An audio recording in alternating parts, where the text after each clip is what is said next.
What if the story we tell ourselves about our greatest intellectual loss is wrong? We picture flames against a night sky, the mournful crackle of burning papyrus. We imagine the Library of Alexandria, the intellectual heart of the ancient world, consumed by the chaos of war and the ignorance of men. It's a tragedy of accidental destruction, a catastrophic fire that set human progress back 1,000 years. But what if the fire is a myth? A convenient story to cover a much deeper, more deliberate silence. What if the legendary collection was not merely a repository of human thought, but a quarantine for a single terrifying piece of cosmic knowledge? A truth so vast and so ancient that its preservation threatened the very fabric of our consciousness. This is not a story about lost scrolls, but about a memory actively, carefully excised from our timeline. The shadows of history are filled with questions that defy easy answers. If you are intrigued by the mysteries that lie in the quiet spaces between what is recorded and what has been forgotten, consider subscribing to our channel to continue these explorations with us. The story of Alexandria may not be about a building at all, but about a choice made on behalf of all humanity.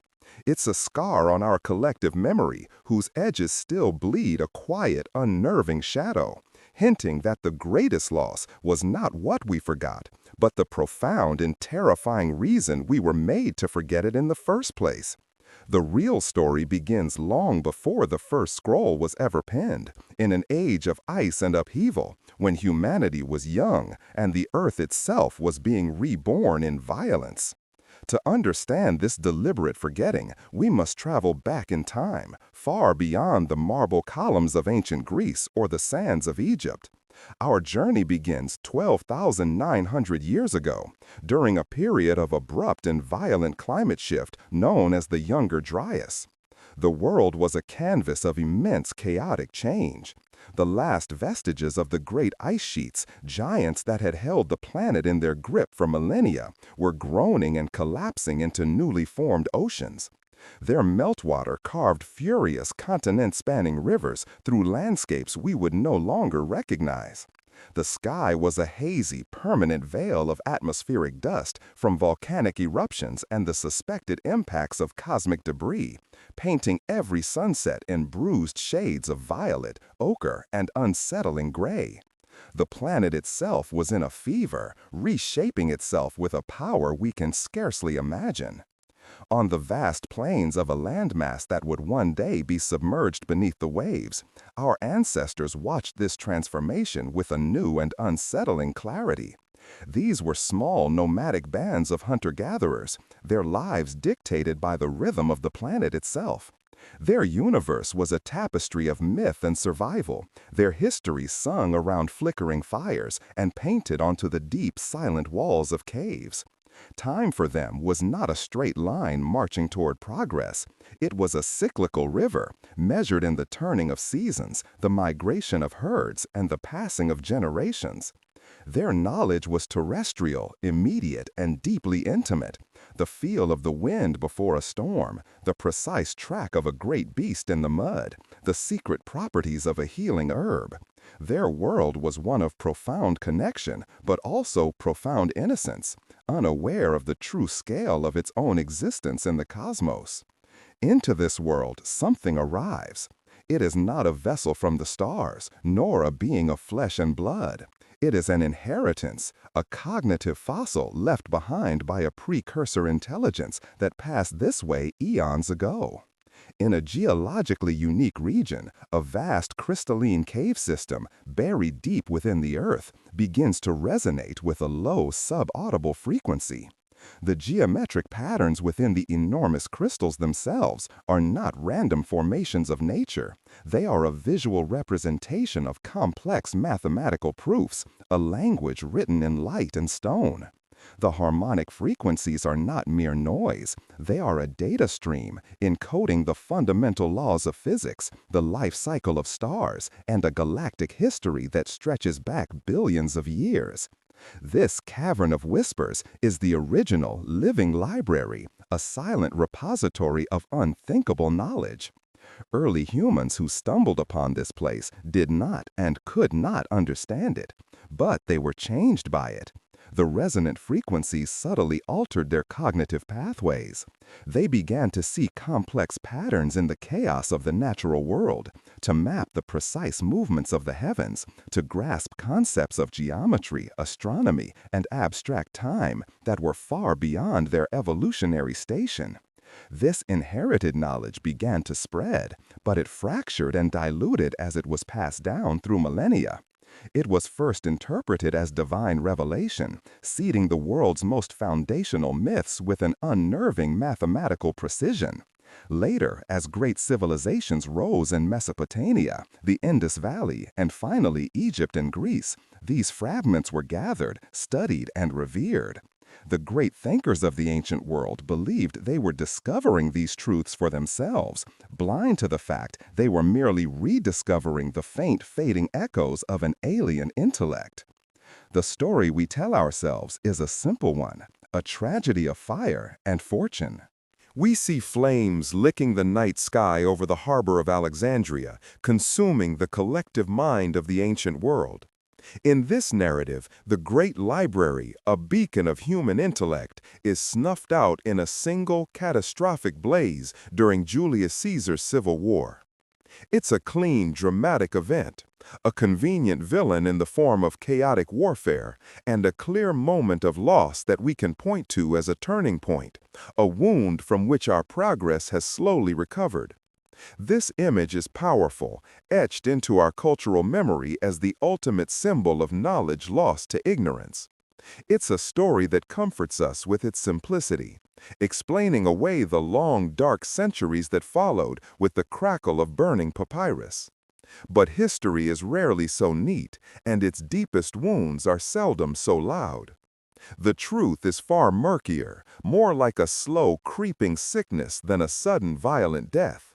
Historical records revealed that the Library of Alexandria did not die in a single fire. While the flames in 48 BC certainly caused damage, the institution endured. It suffered further destruction during the sack of the city by the Roman Emperor Aurelian in 270 AD, and its final annex, the Serapeum, was likely destroyed by a Christian mob in 391 AD. This was not one event, but a series of them, a gradual decline over 400 years. This slow dismantling is, in many ways, more unsettling than a single accidental fire. It suggests not a moment of passion, but a prolonged, almost systematic process of erasure. It hints at a purpose, a quiet, persistent effort to ensure that what was held within those walls would not survive. And what precisely was held within those walls?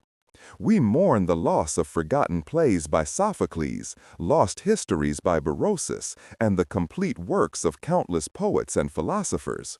But the true loss was likely far more profound.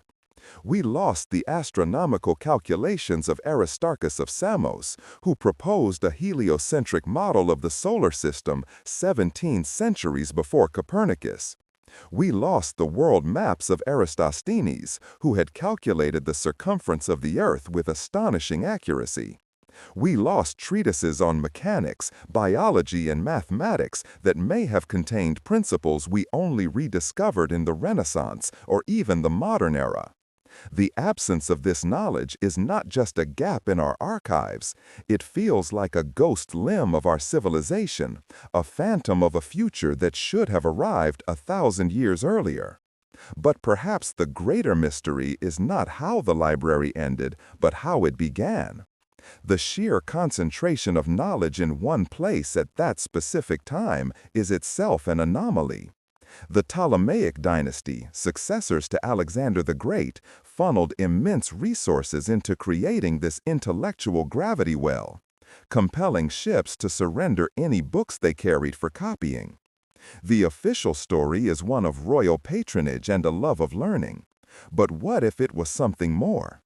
What if it was a desperate act of collection, an urgent project to gather and reassemble scattered pieces of a puzzle whose origins were far more ancient and far more mysterious than Greece or even Egypt?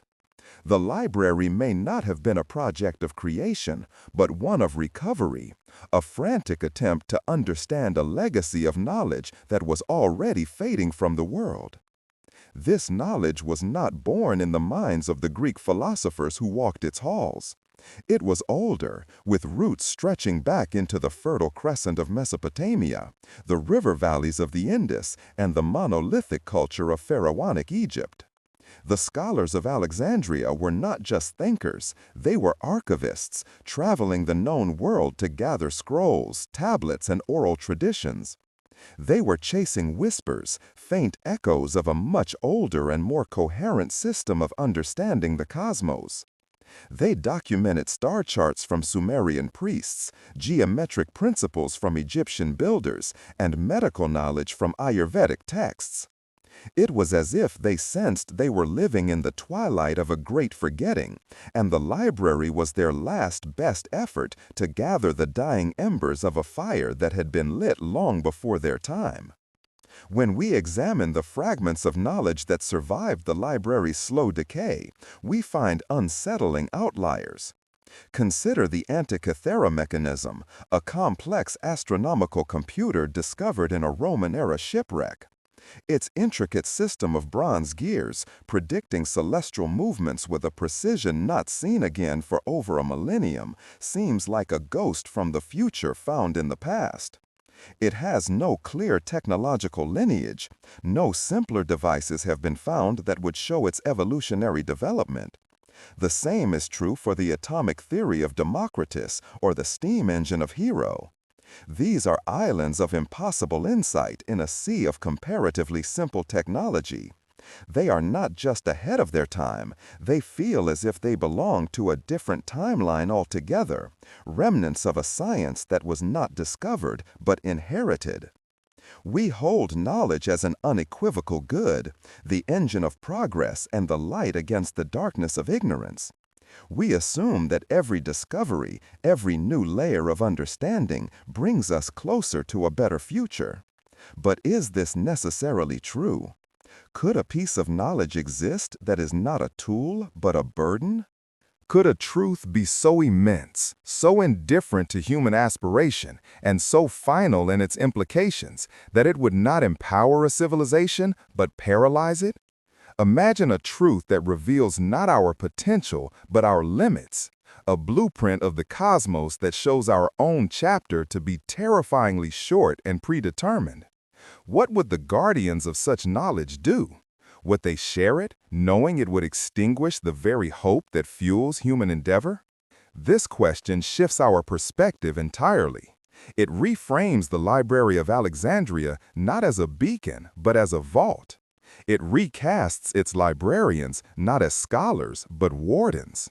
In this light, the institution becomes a gilded cage for a dangerous idea, a carefully constructed quarantine zone for a piece of cosmic information so toxic to the human spirit that it had to be contained. The collection of scrolls from around the world was not an act of preservation, but an act of containment, gathering all known instances of a dangerous virus of thought into one place where it could be controlled, studied, and ultimately neutralized. The slow, deliberate dismantling over centuries no longer looks like neglect, but like a careful, methodical process of intellectual disarmament, carried out by a secret cabal that understood the terrifying weight of their burden. Findings like this remind us how little we truly know. If you're fascinated by these missing pieces of history, subscribing will keep you close to the next revelation. Imagine the silent pact of these ancient guardians who chose to be seen by history as failures in order to protect humanity from a truth it was not ready to bear. Theirs was not a failure of preservation, but a heroic act of sacrifice, a choice to steer our civilization away from a cliff they alone could see. They chose to let history call them careless, to let their names be associated with loss, all to ensure that the flame of human hope, however naive, would not be extinguished by the cold, sterile light of an unbearable cosmic certainty. This hypothesis of a deliberate erasure is not without its historical echoes. We have seen this pattern before, on a smaller scale. Throughout history, humanity has actively curated its own knowledge, often through fire. The burning of heretical texts by the early church, the destruction of Mayan codices by Spanish conquistadors, the obliteration of philosophical schools that strayed too far from the accepted dogma, these are all acts of pruning the tree of knowledge. They are decisions made by those in power that certain ideas are too dangerous, too destabilizing to be allowed to spread. What if the slow death of Alexandria was simply the largest, most successful, and most secretive of these pruning efforts, an act of intellectual gardening on a civilizational scale? And so we are left with the silence. The true artifact left behind by the Library of Alexandria is not a ruin of stone, but a carefully constructed quiet. The void in our historical record is not an empty space. It is an architectural one, designed to conceal what was removed. This silence is not the result of an accident. It is the evidence of a choice. It hums with the energy of a question that was deliberately unanswered, a door that was intentionally locked. The great mystery, then, is not what was lost in the fire, but what was so terrifying that it had to be protected by a forgetting so profound that it reshaped the course of human history. The silence itself is the clue, pointing us toward a truth that our ancestors decided we should never know. To truly grasp the weight of this deliberate forgetting, we must look not at what is absent, but at what remains. We must examine the artifacts and ideas that survive the great pruning, the anomalous data points that jut out from the smooth curve of our accepted history. Consider the dawn of civilization itself, the Neolithic Revolution. For hundreds of thousands of years, humanity existed in a state of relative stasis, small bands of hunter-gatherers moving with the seasons. Then, around 10,000 BC, something changes. In multiple, disconnected parts of the world, agriculture appears almost simultaneously. This isn't a slow evolution, it's a sudden, profound cognitive leap. We didn't just learn to plant seeds, we conceived of the future, of settlement, of a world remade by our own hands. Was this merely an innovation born of necessity, or was it the activation of a latent idea, a memory stirring from a long genetic sleep? The stones themselves seem to remember a different story. In southeastern Turkey, rising from a barren hilltop, stands Göbekli Tepe. Dated to nearly 12,000 years ago, it is the oldest known temple in the world, built by people who had not yet developed pottery, writing, or even agriculture. Its massive T-shaped limestone pillars are carved with intricate reliefs of animals and abstract symbols, arranged in complex circular structures with clear astronomical alignments. This monument, which required a level of social organization and architectural planning we did not believe possible for that era, stands as a silent rebuke to our linear model of progress.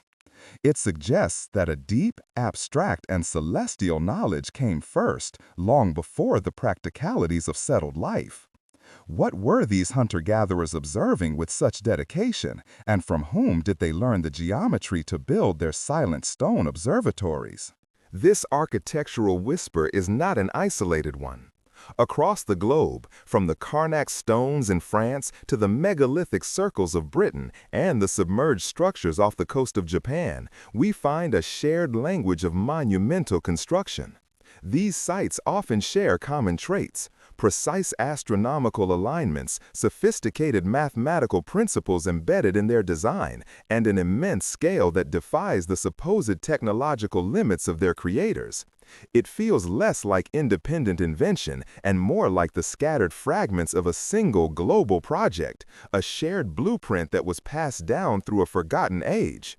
Could these structures be the last surviving markers of a worldwide effort to track, to understand, and perhaps to commune with the source of the original knowledge, the resonance from the Earth's deep places? The patterns extend beyond stone and into the very language of creation, mathematics. We find the golden ratio, the mathematical constant of phi, embedded in the proportions of the Parthenon in Greece, the Great Pyramid of Giza in Egypt, and even in the structure of ancient Hindu temples. This number, which appears in nature in the spiral of a galaxy and the shell of a nautilus, was treated with sacred reverence by ancient cultures. Was this universal constant discovered independently by each civilization, a product of observing the natural world? Or was it a foundational piece of the inherited knowledge, a key to understanding the very syntax of the cosmos, a fragment of the blueprint left behind by the precursor intelligence that understood the universe as a purely mathematical construct? The sky, too, holds a mirror to this ancient unified knowledge. The precise cardinal orientation of the Giza pyramids, aligned to true north with a precision that modern technology would struggle to replicate, is a profound mystery. The controversial Orion correlation theory suggests the layout of the three main pyramids is a deliberate terrestrial map of the three stars in Orion's belt as they would have appeared in the sky around 10,500 BC. This date is a haunting echo, aligning not with the age of the pharaohs who supposedly built them, but with the era of Göbekli Tepe and the great global cataclysm of the Younger Dryas. Were the builders of the pyramids not just creating tombs, but trying to memorialize a celestial moment from a much deeper past, a golden age when the whispers were still clear? These patterns in architecture and astronomy are unsettling, but they exist within the realm of human achievement. Other discoveries, however, seem to defy that possibility entirely. They are like ghosts in the machine of history, artifacts so technologically advanced for their time that they challenge our entire understanding of the past. They suggest a different timeline, a branch of knowledge that was not supposed to exist. These are the whispers that escaped the Great Silence, the clues that the guardians of Alexandria may have missed in their long and patient work of erasure. They are the glitches in our historical matrix, hinting at a science and a technology that flow not from Greece or Rome, but from a source far more ancient and mysterious. The most famous of these ghosts is the Antikythera mechanism. Recovered from a Roman-era shipwreck off the coast of a Greek island, this device is an astonishingly complex astronomical computer. Comprised of at least 30 interlocking bronze gears, its intricate system could predict the positions of the sun, moon, and planets, the timing of eclipses, and even the 4-year cycle of the Olympic Games. Nothing approaching its level of mechanical sophistication would be seen again in the world for more than 1,000 years, until the astronomical clocks of medieval Europe. It has no known predecessor, no simpler devices from which it could have evolved. It simply appears, fully formed, a piece of a forgotten future adrift in the ancient sea. And it is not alone. In the archives of the Baghdad Museum sits a small clay pot containing a copper cylinder and an iron rod, dating back to the Parthian period over 2,000 years ago. When filled with an acidic liquid like vinegar or grape juice, it produces a small but steady electric current. We call it the Baghdad battery. While its purpose is unknown, perhaps for electroplating or for ritualistic healing, its existence suggests a practical understanding of electrochemical principles that we believe was only discovered by Alessandro Volta in the 1800s. How many other simple yet revolutionary pieces of technology existed in the ancient world, only to be lost or perhaps deliberately uninvented and forgotten? Even the walls of Egyptian temples hold strange secrets. In the Temple of Hathor at Dendera, intricate carvings depict figures holding what look uncannily like giant light bulbs, complete with a filament-like snake inside and a cable extending from their base to a box resembling a generator. Mainstream archaeology interprets these as purely mythological scenes, representations of a lotus flower and a snake. But to a modern eye, the resemblance is unnerving. Is it merely a coincidence, a trick of pareidolia where we see modern patterns in ancient art? Or are we looking at a schematic, a ritualized memory of a lost technology, a sacred story told to preserve a piece of a science that was once understood but was now fading into the realm of myth and magic. The evidence for this forgotten science is not limited to artifacts. It may be written into our very biology. Anthropologists speak of the Great Leap Forward, a period roughly 50,000 years ago when human culture underwent a sudden and dramatic explosion. The archaeological record reveals the abrupt appearance of sophisticated art, complex tools, ritual burial, and likely the development of modern syntactic language. For millennia before this, the anatomy of our species, Homo sapiens, was essentially modern, yet behavior remained archaic. What flipped the switch? What catalyzed this cognitive revolution? Was it a simple genetic mutation, or was it the moment our consciousness became fully attuned to the resonant frequencies of the inherited knowledge, finally able to process the whispers into culture? Mysteries like this are just fragments of a much larger story. If you enjoy following these hidden clues, make sure to subscribe so you don't miss the next discovery. This cognitive leap is, in many ways, the greatest anomaly of all. The emergence of self-awareness, of abstract thought, of the ability to ask why, is the defining feature of our species. It feels like more than a product of simple evolution. It feels like the installation of new software. Perhaps consciousness itself is the echo, the final living artifact of that ancient precursor intelligence. Our internal world, our capacity for art, music, and mathematics might not be ours alone, but a gift or a burden from a mind that passed this way eons ago. This inherited knowledge would have been a fire hose of information, overwhelming the nascent human intellect. It would have been fractured, misinterpreted, and shrouded in myth. The story of a great flood, for instance, is a near-universal myth found in hundreds of cultures, from the Epic of Gilgamesh to the story of Noah and the Hindu tales of Manu. We have traditionally viewed these as independent stories of local floods. But with the scientific confirmation of catastrophic sea level rise at the end of the Younger Dryas, another possibility emerges. Could this universal myth be a shared, global memory of a single, world-altering event? An echo of the cataclysm that submerged the original source of the whispers and scattered its inheritors across a reshaped planet?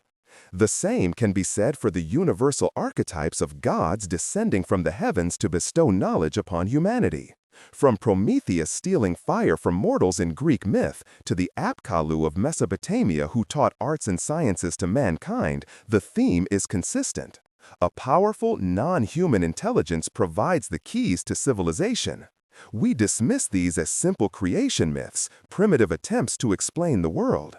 But what if they are not myths at all? What if they are the most accurate historical records we have, a folkloric description of humanity's first encounter with the Cavern of Whispers, a story of receiving a cognitive inheritance so profound that it could only be understood as a gift from the gods? The fragments of this knowledge, scattered and diluted, would have formed the bedrock of the world's first great civilizations in Sumer, Egypt, and the Indus Valley. These cultures seem to emerge from the Stone Age with a sophisticated understanding of astronomy, agriculture, and governance already in place. The Sumerians, for instance, mapped the constellations and developed complex mathematics based on the number 60, which is why we still have 60 seconds in a minute and 360 degrees in a circle. Where did this foundational knowledge come from? It appears in the record with a startling suddenness, as if it were not developed over time, but remembered, reassembled from a long-forgotten source. The Library of Alexandria, then, becomes the final act of this reassembly. It was the place where all the scattered whispers were gathered, where the fragments of the puzzle were being put back together for the first time in millennia. The scholars there, translating texts from every known civilization, would have begun to see the patterns, the shared mathematical constants, the common astronomical data, the universal myths. They would have realized they were not just collecting the disparate histories of humanity, but reconstructing a single coherent system of knowledge. A system that did not originate with any of them, but which preceded them all, stretching back into the mists of deep time. And as they pieced it together, they would slowly uncover the core truth. The knowledge was not a benevolent guide to enlightenment. It was a sterile cosmic record. It contained the laws of physics, the life cycle of stars, and the predictable patterns of galactic history. It was a blueprint not for our potential, but for our limitations. It likely detailed the rise and fall of countless other species on countless other worlds that had followed a similar trajectory, a predictable arc from sentient thought to technological civilization to eventual, inevitable extinction. The knowledge was not a map to the stars. It was a tombstone, and it had our name on it. This is the terrible secret that would need to be contained, a truth that proves free will is an illusion, that our struggles and triumphs are merely a predetermined sequence of events playing out on a cosmic scale, and that our end is already written and unchangeable. This knowledge would not inspire a civilization, it would shatter it. It would extinguish the very spark of hope, curiosity, and defiance that drives us forward. Faced with this certainty, what would a wise guardian do? Would they publish the truth and watch the world descend into a nihilistic despair? Or would they bury it, choosing to preserve the beautiful, necessary lie of human potential? The slow, methodical dismantling of the library now appears in a new light. It was not an act of ignorance, but a desperate act of intellectual quarantine. The fires were not accidents, they were surgical strikes, designed to destroy the most dangerous and coherent parts of the assembled knowledge. The dispersal of scholars, the loss of texts, the centuries of decay, all of it part of a managed decline, a gentle, deliberate lowering of humanity's intellectual ceiling to a safer level. It was an act of mercy, a choice made by a few to protect the many from a truth they were not equipped to handle. A truth that would have ended our story before it had truly begun. The historical record itself supports this idea of a managed forgetting. After the fall of the classical world, Europe entered a period we call the Dark Ages. Much of the scientific and philosophical knowledge of Greece and Rome was lost, preserved only in isolated monasteries and the libraries of the Islamic world. We see this as a tragic regression, but perhaps it was a necessary fallow period, a time for the soil of the human mind to recover from the toxic certainty it had almost uncovered. It was a time for new myths, new religions, and new philosophies to grow, stories that emphasized faith, purpose, and meaning over the cold, indifferent mechanics of the cosmos. Even the Renaissance, the great rebirth of classical knowledge, seems to fit this pattern.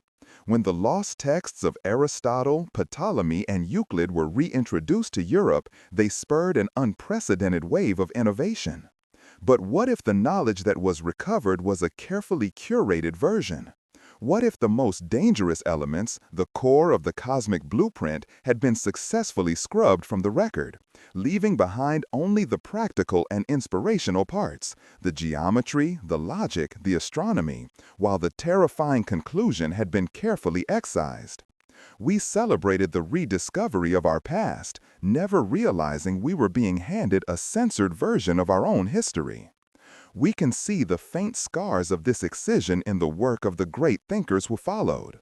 Copernicus, Galileo, and Newton began to rediscover the laws of the universe, but they did so from scratch, believing they were the first to chart these unknown territories. They were rebuilding a structure without knowing a far grander one had stood on the same ground before. Their work was infused with a sense of divine purpose and wonder, a belief that in understanding the universe, they were understanding the mind of God. This sense of wonder, this hopeful and human-centric view of the cosmos, is precisely what the original, unfiltered knowledge would have destroyed. The silence from Alexandria, therefore, is not an absence of information.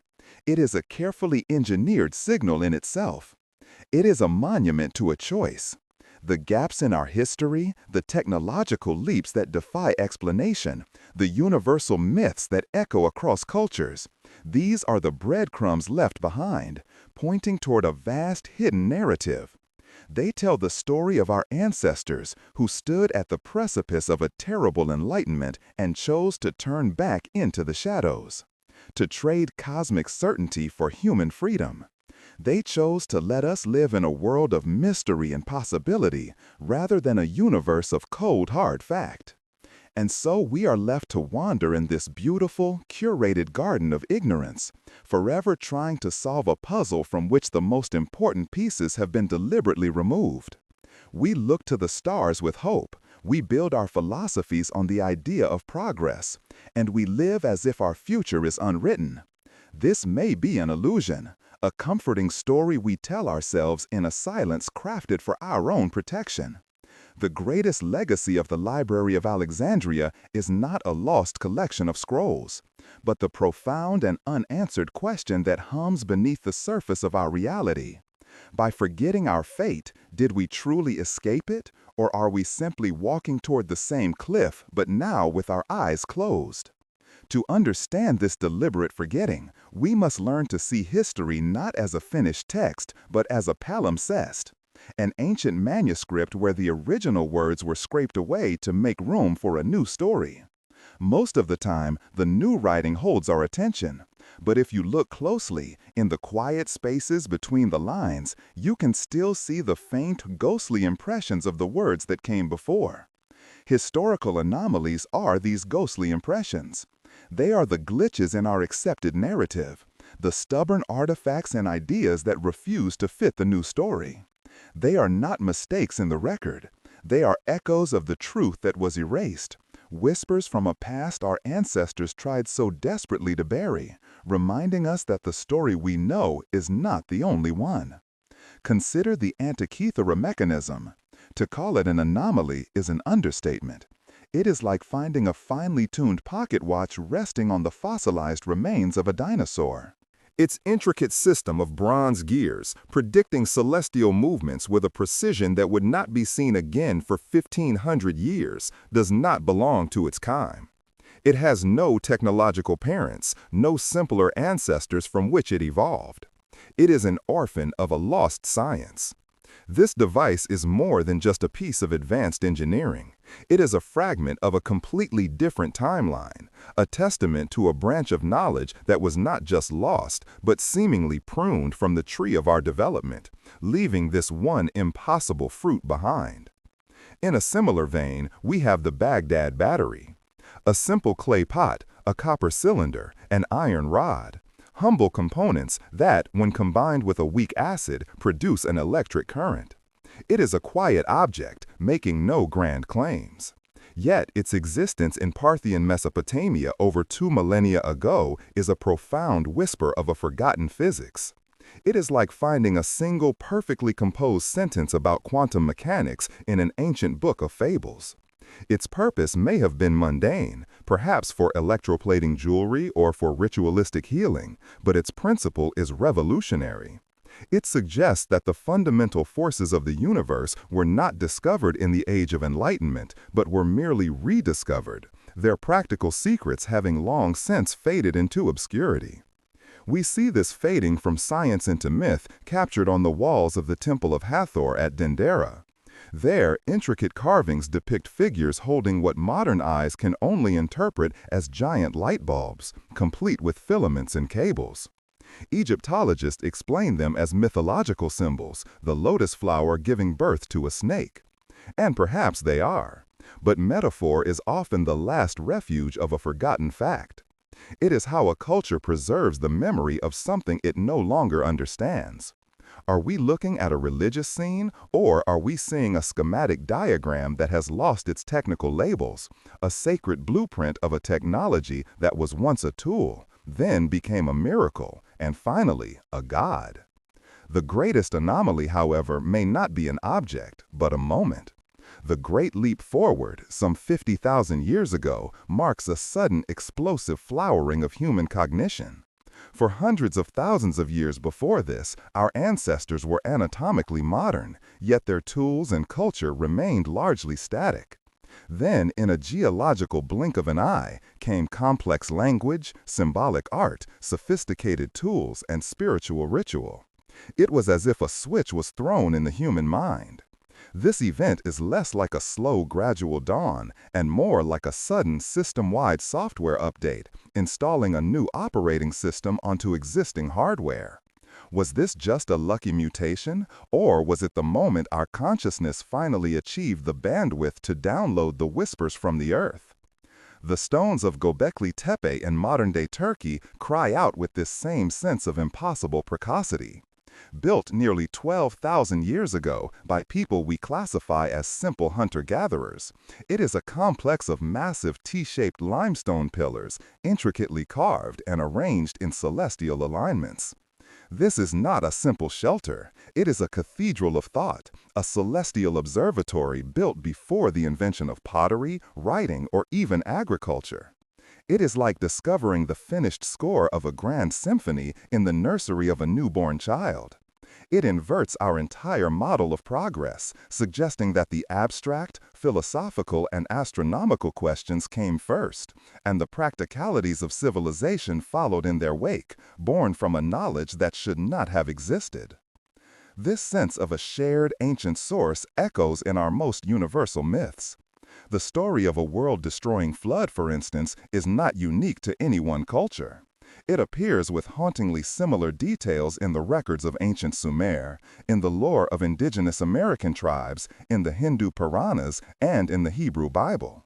We once dismissed these as independent tales of local disasters, but now we see them as something more, a global collective memory of a single cataclysmic event, likely the catastrophic sea level rise at the end of the Younger Dryas. It is as if scattered survivors of a shipwreck all remembered the same terrible storm, their individual stories diverging over time, but all stemming from one shared terrifying truth. Similarly, the archetype of the knowledge bringer, the god or hero who descends from the sky to gift humanity the tools of civilization, is a global constant. Prometheus in Greece, the Apkallu in Mesopotamia, Quetzalcoatl in Mesoamerica. The characters change, but the narrative remains the same. A non-human intelligence provides the keys to agriculture, law, and science. We have long interpreted these stories as poetic metaphors for our own dawning ingenuity. But what if they are not metaphors at all? What if they are the most direct and honest historical accounts we possess? A folkloric description of humanity's first encounter with the inherited knowledge, a truth so profound it could only be framed as a gift from the heavens. The knowledge of the Dogon people of Mali presents a more specific and therefore more unnerving anomaly. For centuries, their traditions have spoken of a companion star to Sirius, the brightest star in our sky. They call this companion Potolo, describing it as incredibly small, incredibly heavy, and having an orbital period of 50 years. Modern astronomy, with powerful telescopes, confirmed the existence of this star, Sirius B, a white dwarf, in the 19th century. Its properties match the Dogon description precisely. Without telescopic technology, this knowledge is impossible. It is like finding a perfect, hand-drawn map of the human genome in a medieval monastery, a piece of data completely untethered from the technological context of its keepers. The Piri Reis map, compiled in 1513 by a Turkish admiral, presents a similar impossibility. It depicts the coastlines of Europe, Africa, and the Americas with remarkable accuracy for its time. But it also includes a feature that has baffled historians and cartographers for centuries: a detailed rendering of the northern coast of Antarctica, a continent not officially discovered until 300 years later. More astonishingly, the coastline is shown free of ice, a condition that has not existed for at least 6,000 years. The map's creator noted that he compiled it from much older source maps. It feels like a photograph of a long-vanished landscape, a geographical ghost preserved in ink, a memory of the world as it was in a forgotten epoch. We can imagine this ancient knowledge not as a book, but as a powerful, deep-flowing river. For millennia, human cultures lived along its banks, digging small, shallow wells to draw from it. They found principles of geometry, astronomy, and agriculture, and built their civilizations with this nourishing, life-giving water. The scholars of Alexandria, however, were not content with a well. They sought to build a dam, to harness the entire awesome power of the river in one place. They gathered every tributary, every stream of thought into their great library. It was only when the reservoir was nearly full that they realized the immense, crushing pressure of the water they had contained, a force that threatened to shatter their civilization. History, then, is not a story written on a blank page. It is a palimpsest. The story we read today of linear progress, of slow discovery, of humanity pulling itself up from ignorance, is the text written on the surface. It is a good story, a hopeful one. But the anomalies are the places where the ink of the new story has faded, or where the scraping away of the old one was incomplete. In these places, the original words, the original truth bleed through. They speak of a different narrative, one of a great inheritance, a terrible discovery, and a desperate, intentional act of forgetting. Each anomaly is a window into the library we were never meant to read. The silence that followed the library's decline is therefore not an empty space. It is a constructed space. Think of it not as the silence of a forgotten tomb, but as the profound, engineered quiet of a soundproofed room. Inside that room, a dangerous, deafening truth is locked away. We, living on the outside, can go about our lives in peaceful ignorance. But the anomalies are the faint, rhythmic vibrations we can still feel if we press our ear against the wall. They are the muffled evidence of the immense and terrifying power that is being contained, a constant reminder that our peace is predicated on a carefully maintained and fragile silence. Perhaps the guardians of Alexandria acted as a kind of cognitive immune system for the human species. They identified a piece of knowledge that was not a nutrient, but a virus, an idea so toxic it would lead to total civilizational collapse. In response, they initiated a massive immune response. The slow destruction of the library was the process of isolating and destroying the pathogen. The myths, religions, and philosophies that blossomed in the subsequent Dark Ages were the antibodies, designed to inoculate humanity against the terrible certainty and fill the void with purpose, hope, and meaning. The enigmatic Voynich manuscript, a medieval book written in an unknown script, serves as a perfect metaphor for this state of curated ignorance. We can see that it contains information. Its pages are filled with intricate diagrams of plants that don't exist, celestial charts that don't match our own, and script that follows a clear linguistic structure.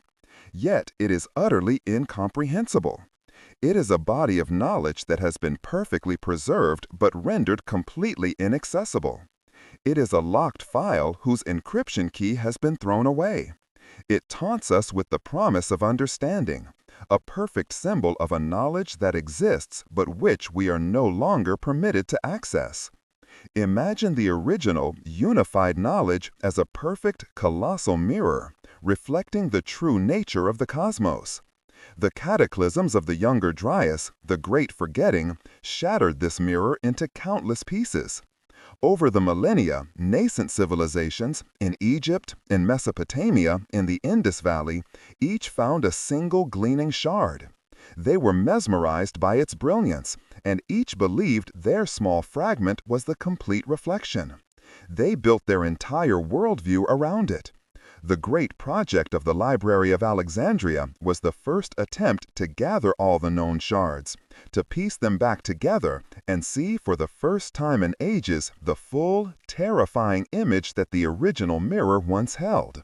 Even small, seemingly insignificant artifacts whisper this story of a lost technological path. In a tomb at Saqqara, a small bird-shaped object carved from sycamore wood was found. Dated to around 200 BCE, it is known as the Saqqara bird. While dismissed for years as a toy or a ceremonial object, tests in a modern wind tunnel revealed it to be a highly efficient glider. Its aerodynamic principles are sound. It is like finding a single, perfectly machined gear in an ancient ruin. We don't have the rest of the machine, but the gear itself is proof that the principles of its construction, in this case the principles of flight, were understood, even if the full technology was never developed or was deliberately abandoned. The great forgetting can be understood as a form of induced collective amnesia. Imagine our species as an individual who uncovers a deeply traumatic truth about their own origin and destiny. A truth so devastating that to live with it consciously is impossible. The only path to survival is to forget. The mind, in an act of self-preservation, buries the memory, locking it away in the deepest parts of the subconscious. Our civilization has been living with this amnesia for millennia. The anomalies are the phantom pains, the inexplicable flashbacks, the moments of déjà vu that don't fit our constructed narrative, hinting at the profound trauma our ancestors chose to forget so that we could have the freedom to live. The mathematics embedded in ancient structures are a constant, nagging reminder of a forgotten rulebook. The persistent appearance of pi and the golden ratio, phi, in the proportions of the Great Pyramid, the Parthenon, and countless other sacred sites across the globe defies coincidence. It is as if every great chef in history, working in complete isolation and with different ingredients, somehow produced dishes that all shared the exact same complex spice blend. It implies they were not inventing their recipes from scratch, but were all working from a single master cookbook whose existence has been written out of our history, a universal syntax for sacred creation. Perhaps the best metaphor for the library is not a library at all, but a seed bank. Its mission was to collect and preserve every seed of knowledge from the ancient world. The librarians were the botanists, carefully cataloging each variety. But in their work, they discovered that one of the seeds, the core of the precursor knowledge, was not a source of life.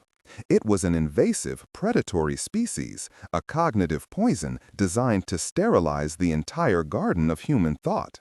Their mission instantly changed from preservation to containment. The slow fires and the managed decay were not acts of negligence. They were the careful, targeted weeding necessary to protect the entire ecosystem from a single catastrophic bloom. Across the lands of the former Roman Empire, strange and beautiful objects have been found. Bronze, hollow dodecahedrons with 12 flat pentagonal faces, each with a circular hole in the middle. Their purpose is a complete mystery. They are too intricate for a simple game, too varied for a standard measuring device. They are like a collection of exquisitely crafted keys for which no locks have ever been found. The knowledge of their function has been so completely erased that we are left with nothing but the artifacts themselves. They are a perfect symbol of our condition, holding a tool whose purpose is lost, a key to a door that has vanished from the landscape of our memory. Ultimately, our modern civilization is like a house built upon the foundations of a much older, far grander structure. We live comfortably in our sunlit rooms, arranging our furniture, telling our stories, confident that we built this home ourselves. We are utterly unaware of the vast sealed-off chambers that lie dormant beneath our floors. The anomalies are the unexplained phenomena of this house, the strange cold drafts that seep from beneath the floorboards, the faint musical echoes that resonate from the walls in the dead of night. They are the unsettling reminders that we are not the first to live here, and that the architecture of our reality is far more ancient and far more mysterious than we were ever meant to know. Let us consider another possibility, one that pulls the scale of this mystery inward from the vastness of the cosmos to the deep forgotten history of our own planet. What if the precursor intelligence was not alien at all? What if it was us? Imagine a human civilization that rose to incredible heights in the warm, stable climate before the Younger Dryas. A civilization that mapped the genome, harnessed the atom, and reached for the stars, all while the great ice sheets still slept in the north. They would have been a maritime people, their cities of crystal and light resting on coastlines now lost beneath 100 meters of water. Their science would have been our magic, their philosophy our myth. They would have been the first Earth, the original architects of human potential. This first civilization, in its ascendancy, would have inevitably turned its gaze to the fundamental questions of existence.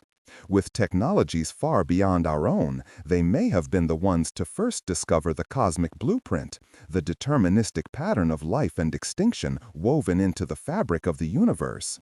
Perhaps they found it in the quantum foam, or in the background radiation of space-time. The revelation would have been the same, a chilling, final truth that their own end was not only inevitable, but imminent. They were not at the dawn of their history, but in its final, fleeting moments. The knowledge they had so brilliantly pursued had led them not to apotheosis, but to an obituary written billions of years in advance. Faced with this terrible certainty, and with the looming cataclysm of the younger Dryas, a planetary fever they may have foreseen but were powerless to stop, what could they do? They could not save themselves, but perhaps they could save the future. The Cavern of Whispers was not an alien archive, it was a time capsule, a final, desperate act of love from a dying civilization to its own distant children.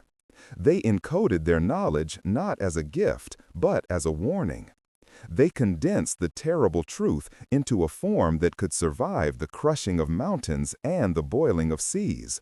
A resonant frequency in stone, a ghost in the machine of the planet itself, hoping that the next version of humanity would be wise enough to understand the warning. In this light, the scholars of Alexandria were not simply reassembling a cosmic puzzle. They were conducting an act of profound and tragic archaeology. They were uncovering the last will and testament of their own forgotten ancestors. The whispers they heard were not from the stars, but from the deep earth, the echoes of a lost golden age of their own kind. The horror they felt upon deciphering the full message would have been magnified 1,000-fold. The cosmic truth was not an abstract, alien fact. It was their own inheritance, a cycle of brilliance and destruction that had already played out once on this very world.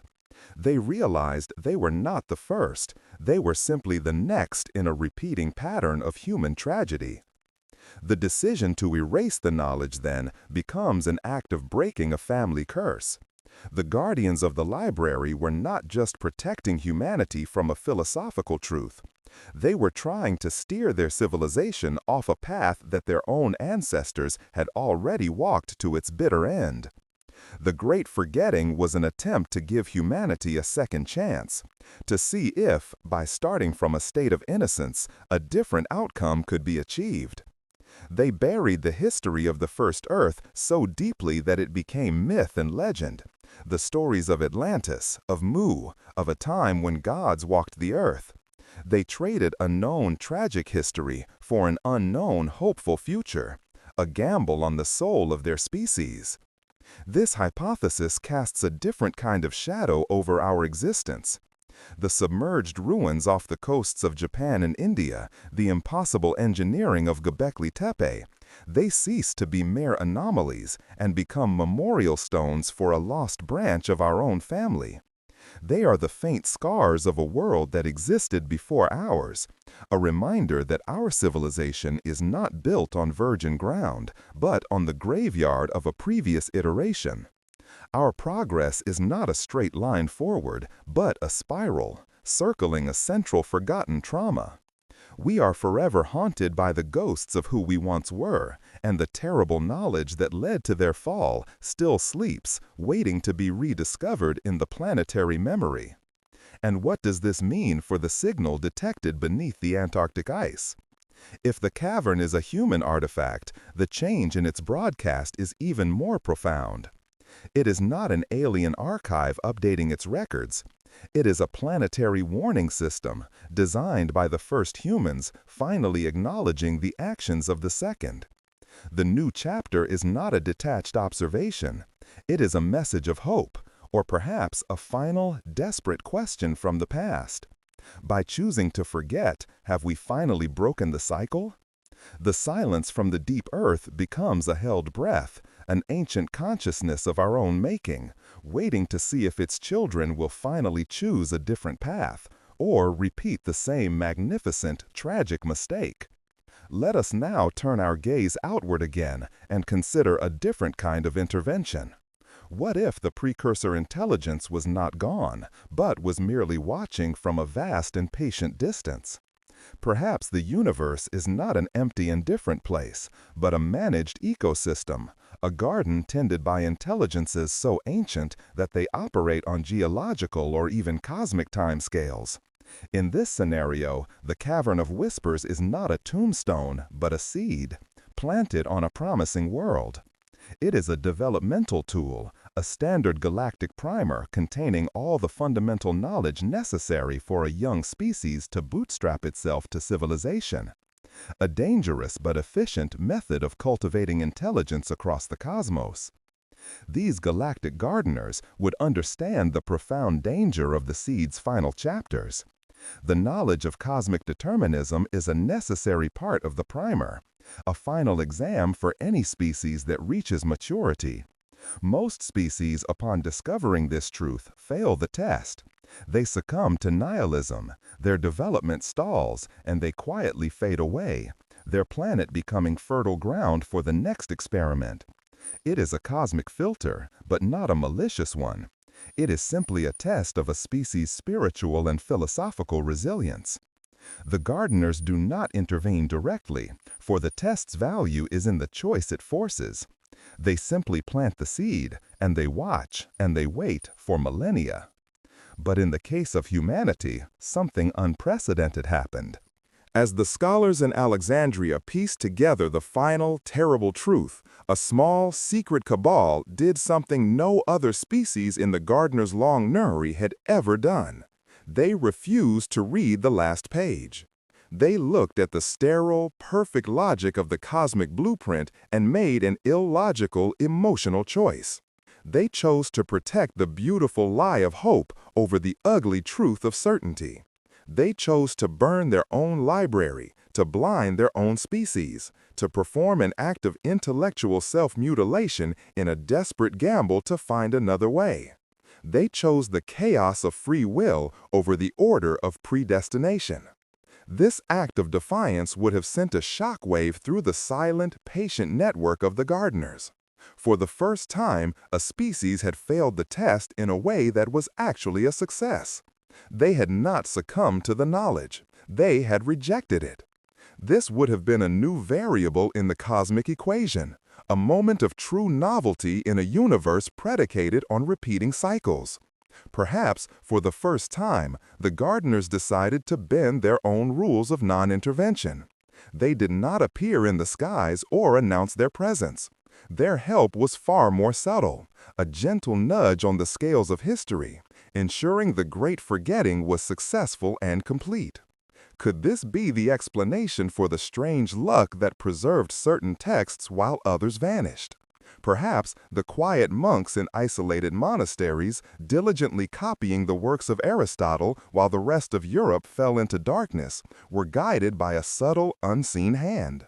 Perhaps the selective survival of knowledge, enough to spark a renaissance but not enough to reveal the terrible core truth, was not an accident of history, but a carefully curated curriculum, managed by a silent, benevolent power.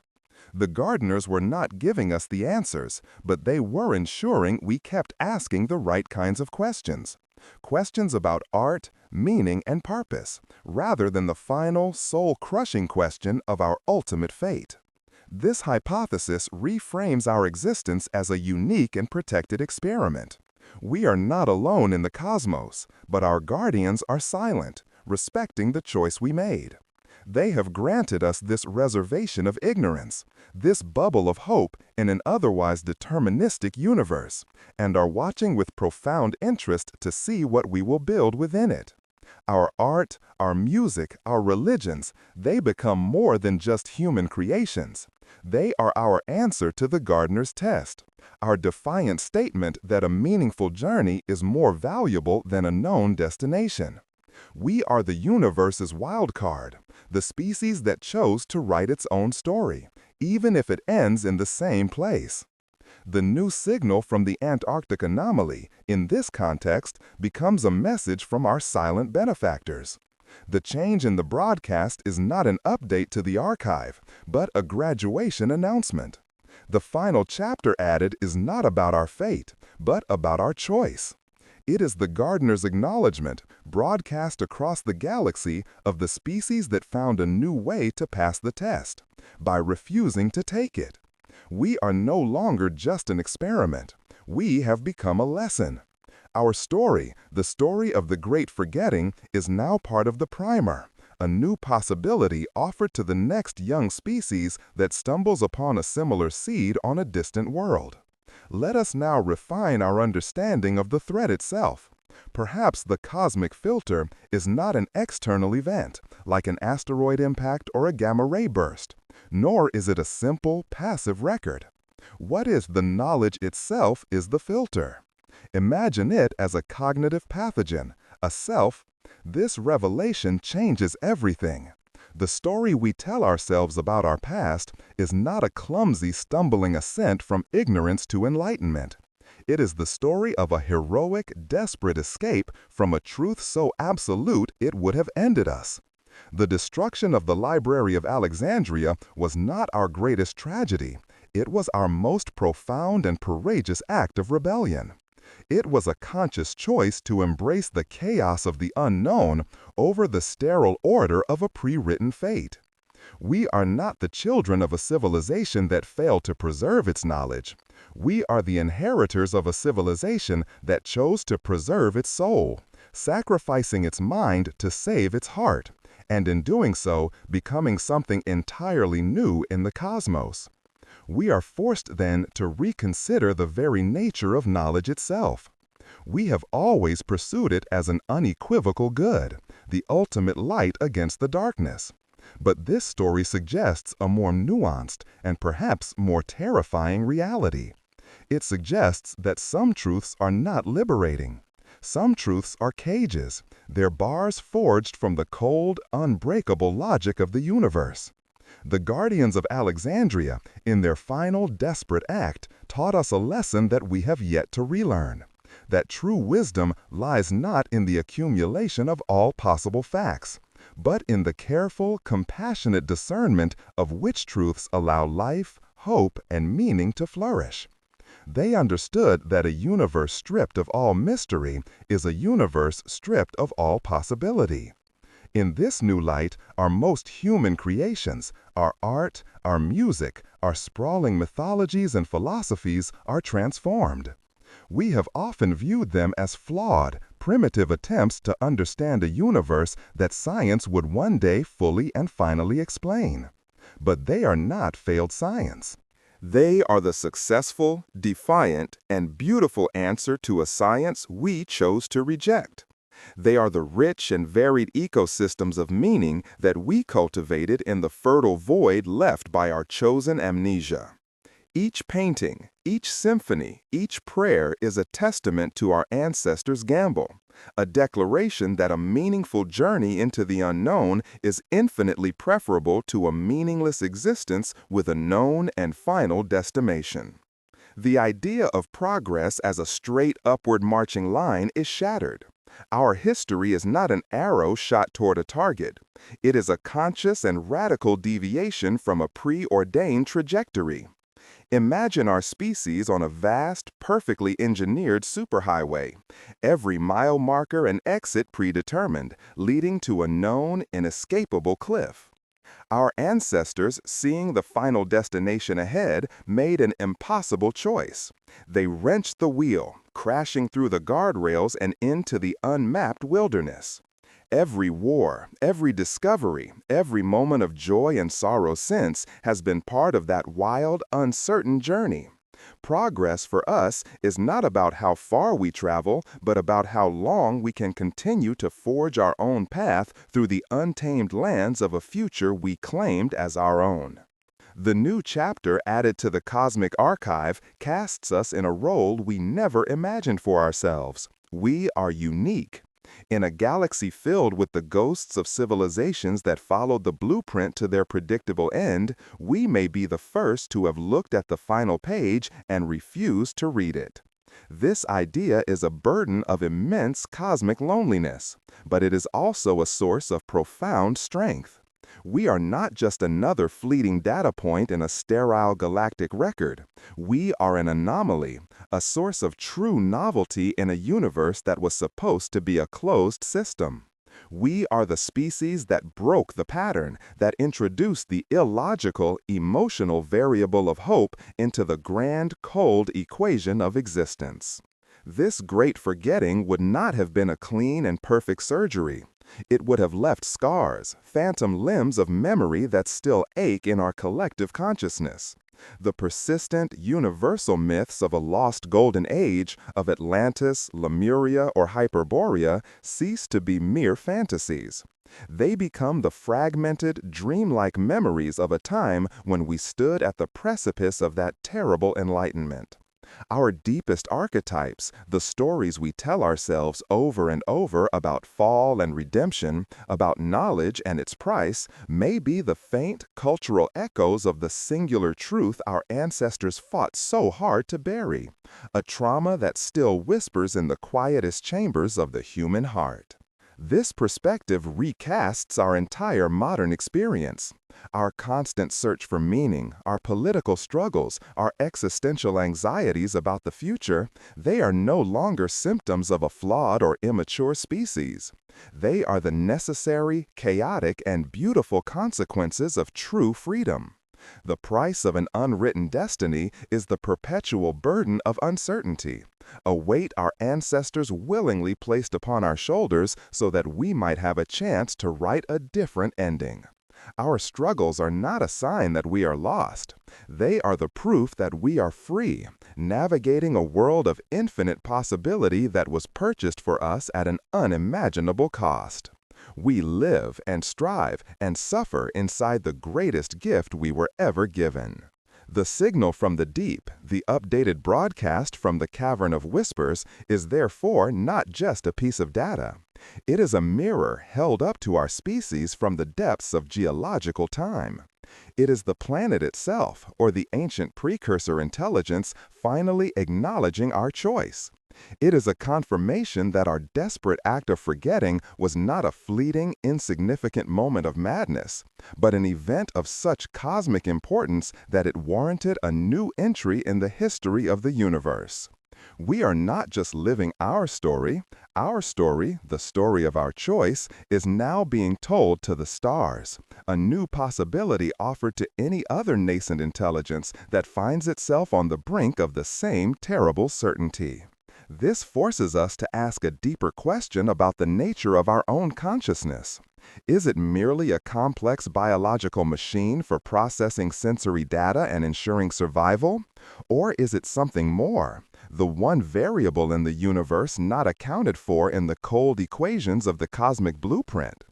Perhaps our capacity to feel hope in the face of despair, to choose love over logic, to create beauty in a world that can seem meaningless, is not a bug in our evolutionary software, but its most powerful and defining feature. Perhaps consciousness itself is the tool that allowed us to make this impossible choice, the only force capable of defying a predetermined fate. Our modern scientific endeavor, in this light, must find a new and more humble path. Its relentless drive to know everything, to solve every puzzle, to illuminate every shadow, carries with it a profound and forgotten danger. Perhaps the ultimate goal is not to eliminate all mystery, but to learn to live with it, to understand which shadows are necessary for the health of our spirit. True enlightenment may not lie in finding all the answers, but in cultivating a deep and abiding respect for the questions, in preserving the sacred silent spaces where wonder and not certainty can continue to grow and guide us. We must become guardians of our own precious ignorance. We are the inheritors of this choice, and the gift it bestowed upon us is a fragile one. With every new scientific frontier we cross, decoding the full human genome, peering into the quantum foam, reaching for the distant stars, we risk unknowingly piecing that terrible mirror back together. The responsibility to maintain the delicate balance between knowledge and wisdom now falls squarely upon us. The guardians of Alexandria gave us a future. It is our burden and our privilege to ensure that we do not squander it by repeating their discovery, by once again seeking a truth that is better left unknown, a final answer that would silence all our questions forever. The universe described by the precursor knowledge is a sterile, deterministic prison, a place of profound loneliness and despair. But the universe we inhabit, the one gifted to us by the great forgetting, is re-enchanted. It is a place where our choices have weight, where the future is genuinely unwritten, and where mystery is not a marker of our ignorance, but an open invitation to participate in the ongoing act of creation. The vast silence between the stars is no longer the silence of cosmic indifference, but the respectful, attentive quiet of an audience watching a grand and unpredictable play, a story whose ending has not yet been decided by its actors. Ultimately, this is not a story of cosmic horror, but one of profound and quiet dignity. It elevates the often painful human struggle from a meaningless spasm of biochemistry in an indifferent universe to an act of singular cosmic significance. We are the species that was shown the end of our story and chose, against all logic, to begin writing a new one. There is an immense melancholic beauty in this act of defiance. We are defined not by the power we could have grasped, but by the ultimate knowledge we chose to relinquish for the simple, fragile, and magnificent dream of being free. This story, however, does not offer the comfort of a final happy ending. The new chapter in the cosmic archive confirms the significance of our choice, but it does not and cannot confirm our success. It leaves us suspended in the very same state of profound uncertainty that our ancestors so bravely chose for us. We are left alone with the consequences of our unique rebellion, facing a future we have claimed as our own but can never truly control. The silence from the cosmos is pregnant with this beautiful, terrifying ambiguity, a constant reminder of the gamble that defines our existence. And so, as the world outside grows quiet, we are left with a question that hangs in the still air, an echo in the silence of our own minds. By forgetting our fate, did we truly escape it? Or are we simply walking toward the same cliff, but now with our eyes closed? The final feeling is not one of fear, but of immense solitary awe, the quiet dignity of a species that chose the uncertainty of a meaningful dream over the cold, hard certainty of a meaningless end. This is our legacy, this is our burden, and this is our hope. And so we return to the beginning. We return to the image of flames against a dark sky, the story of a great library lost to the chaos of men. But the smoke has cleared now, and the story it reveals is not one of a tragic accident, but of a deliberate and profound choice. The quiet that descended upon the world was not the silence of forgetting, but the carefully constructed peace of a quarantine. We were not robbed of our inheritance. We were saved from it. Our history is not a tale of recovery from a great loss, but the story of a desperate and successful rebellion against a terrible truth. The ashes of Alexandria are not the remnants of our greatest failure, but the sacred ground of our first and most important victory, the moment we chose to be the authors of our own story, even if we had to burn the last page of the one that was written for us. This choice is the invisible architecture of our world. Every cathedral, every symphony, every poem, every act of baseless kindness is a testament to the gamble our ancestors made. We have long seen our search for meaning as a struggle against the cold indifference of the cosmos, but it is, in fact, the very purpose for which our ignorance was so carefully preserved. Our existential anxieties, our endless questions, our striving for a purpose we can never fully grasp, these are not the symptoms of a flawed species. They are the sacred, chaotic, and beautiful consequences of true freedom. We live and breathe within the vast, unmapped territory that was purchased for us at an unimaginable price. And every uncertain step we take is a tribute to the guardians who chose the wilderness over the cage. Now, the burden of that choice falls to us. We, the children of the great forgetting, are relentlessly building our own libraries. With every particle we smash, every distant galaxy we catalog, every sequence of our own code we decipher, we risk reassembling the very same mirror our ancestors so bravely shattered. The question is no longer about our past, but about our future. Have we cultivated the wisdom to accompany our knowledge?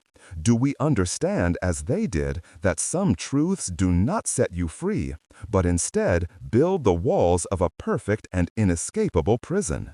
The responsibility of the ancient guardians is now our own, to know which doors should be opened and which should forever remain locked, preserving the sacred darkness where wonder can still take root. This new understanding of our past leaves us in a state of profound and cosmic solitude. If we are indeed the first species to have made this choice, then we are an anomaly wandering through a universe of ghosts, the silent remnants of countless worlds that followed their blueprint to its logical and final conclusion. The vast silence between the stars is no longer empty. It is the quiet, patient audience to our unprecedented performance. We are the universe's wild card, a story being told for the first time. But this uniqueness offers no comfort, no guarantee of success. It is simply the confirmation of our absolute and terrifying freedom, a solitary journey into a future that no one, not even the ancient memory of the Earth itself, can predict. In the end, we are left suspended in the quiet echo of the question that began our journey. The story of a deliberate forgetting gives our past a new and heroic meaning, but it offers no certainty for our future. It simply replaces one mystery with another, deeper one. It is a haunting, melancholic, and beautiful ambiguity that now defines our existence. We are the children of a choice made in the deep past, living out its consequences in the fragile present, forever facing an unknown horizon. And so the question remains, hanging in the still air of a cosmos that is now watching us with held breath. By forgetting our fate, did we truly escape it? Or are we simply walking toward the same cliff, but now with our eyes wide shut?